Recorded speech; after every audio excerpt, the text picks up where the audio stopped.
Es el 1 de mayo de 1883. Heinrich Vogelsang, un asistente de comerciante de 22 años, llega a la bahía de Angra Pequena, hoy conocida como la bahía de Lüderitz.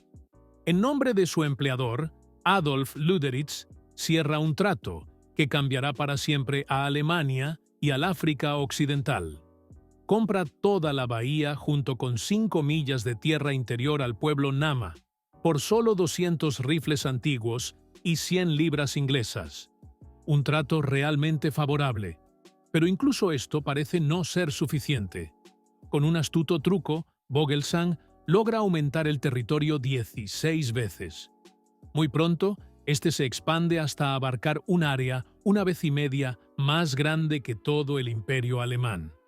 En Alemania, Vogelsang y Lüderitz son celebrados como héroes nacionales, ya que este evento marca el comienzo de la colonia más famosa de Alemania. Alemania finalmente encuentra su lugar bajo el sol. Aunque permanecen allí poco más de 30 años, dejan una huella en la historia de Namibia que perdura hasta el día de hoy. ¿Cómo lograron apoderarse de un territorio tan vasto? ¿Cómo era la vida en la colonia? ¿Y por qué Namibia sigue estando tan influenciada por Alemania hoy en día? Todas estas preguntas fascinantes serán exploradas en este texto. ¡Que lo disfrutes! Unos meses después de esta adquisición, Bismarck envió el Nautilus, un cañonero, a una misión de exploración en la bahía de Lüderitz para inspeccionar el nuevo territorio alemán. Se observó que el territorio negociado estaba medido en millas inglesas, ya que esta unidad de medida era familiar para el pueblo Nama. Aquí ocurrió el primer engaño. El contrato no especificaba claramente que se trataba de millas inglesas, por lo que los alemanes simplemente utilizaron la milla geográfica alemana, que es 4 veces más larga. Así, el territorio creció rápidamente. Armado con libras y rifles para comerciar, Heinrich Vogelsang avanzó cada vez más hacia el interior. Por 500 libras y 60 rifles, compró, por ejemplo, toda la región hasta el río Orange. Una y otra vez, los locales fueron engañados, pero tenían pocos medios para oponerse a los decididos alemanes. Lo mismo ocurrió con otras potencias coloniales, algunas de las cuales también tenían reclamos sobre Namibia, pero estaban demasiado ocupadas con sus propias colonias para intervenir. La estrategia de Alemania era expandirse lo más posible al principio y resolver los detalles de propiedad mediante tratados más tarde. Esto se concretó finalmente en la Conferencia de Berlín de 1884 y 1885.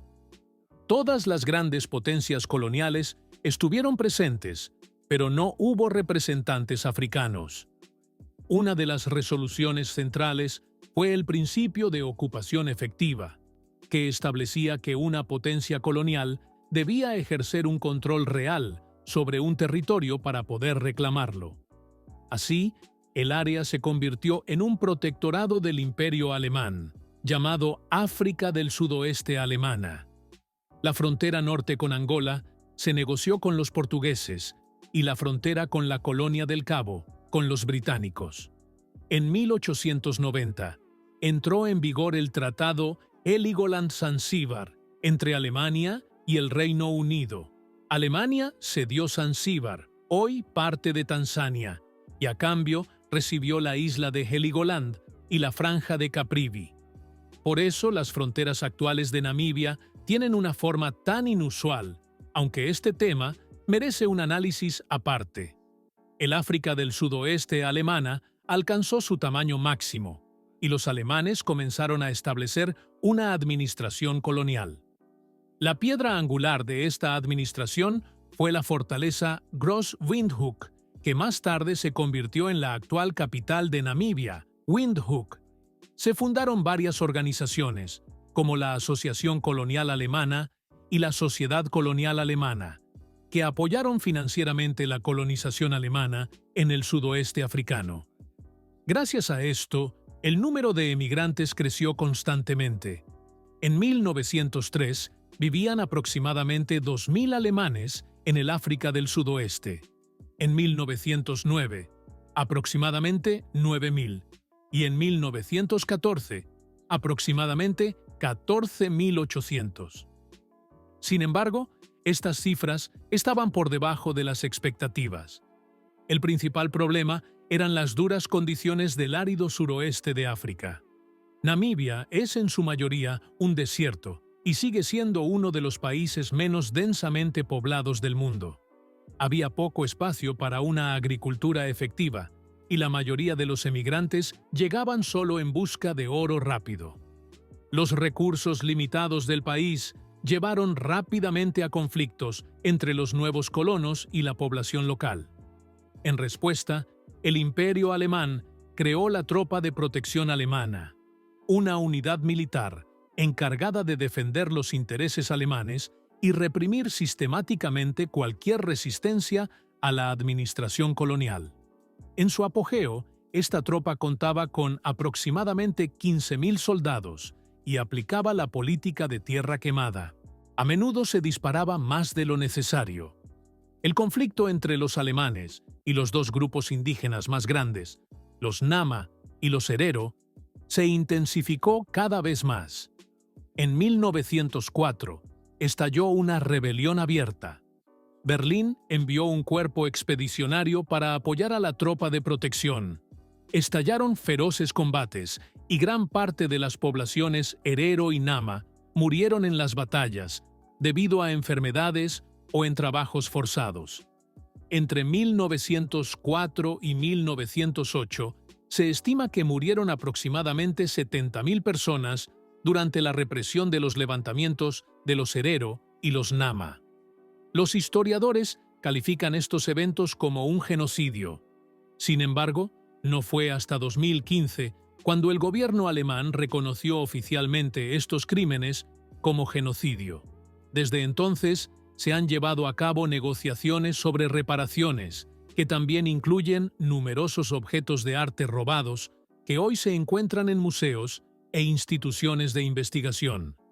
En 1908, después de estos brutales conflictos, la colonia estaba en ruinas. Gran parte de la población había muerto. Las tierras agrícolas estaban destruidas y la economía casi colapsó.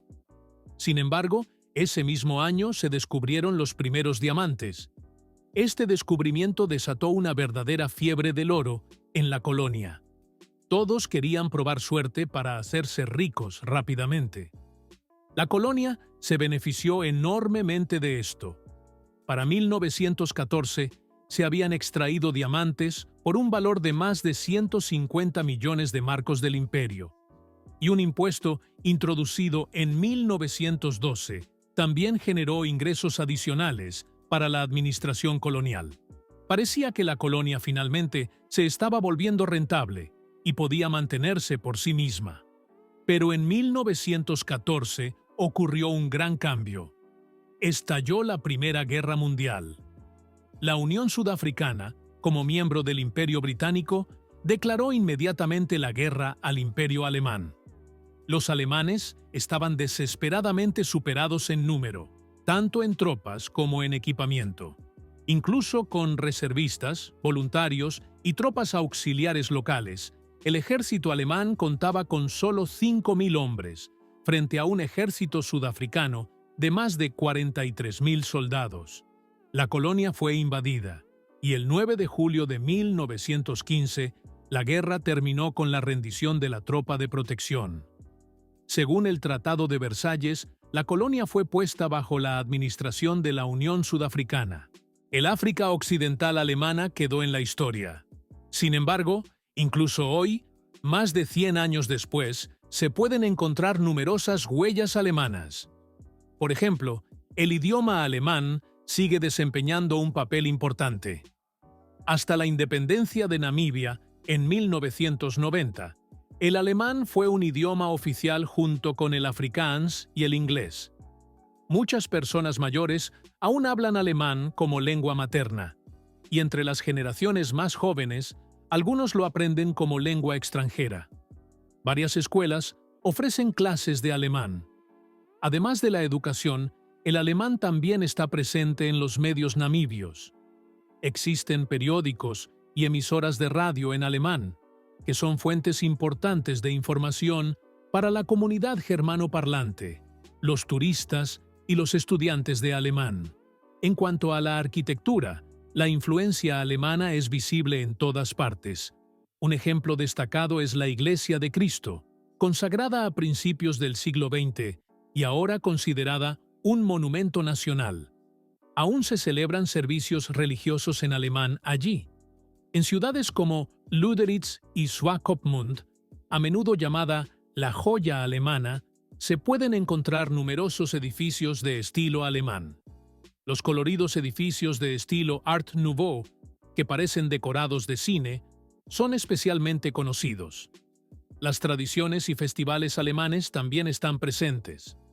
El evento más conocido es el Oktoberfest anual en Windhoek, considerado uno de los más grandes de su tipo fuera de Alemania. Los visitantes pueden disfrutar de comida tradicional alemana, numerosas cervezas alemanas y música folclórica alemana. Otros eventos, como el carnaval, los mercados navideños y el Día de San Martín, también tienen gran importancia en Namibia. Además, hay numerosos restaurantes y bares alemanes en los centros urbanos. En pleno desierto, se pueden degustar platos tradicionales como Bratwurst, Chukrut, Schnitzel y Kassler. El pan, los pasteles y los bizcochos alemanes son muy populares en todo el país. Por último, cabe mencionar las numerosas cervecerías alemanas presentes en Namibia.